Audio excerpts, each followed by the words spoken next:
Здравствуйте, вас приветствует Нижнекуранарская гимназия и школьное лесничество Чичипкан. Мы находимся на пришкольном участке. Вы видите здесь символ, наш Чичипкан, дух, который примиряет людей с Бай-Байнаем. Мы провели здесь большую перестройку в течение лета, а совсем скоро вот здесь, среди этих деревьев, появится птичий городок.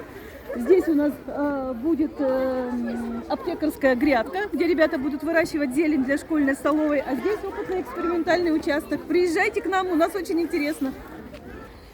Совсем недавно, месяц назад, первоклассники посадили на нашем пришкольном участке кедры. Вот здесь целая аллея кедров, а вот тот кедр мы привезли с участка в районе поселка Элымах, там, где проводятся лесовосстановительные работы в Алданском районе. Надеемся, что через 11 лет, когда наши первоклассники будут выпускаться, мы будем мериться ростом, кто выше, кедры или наши теперь уже 11-классники.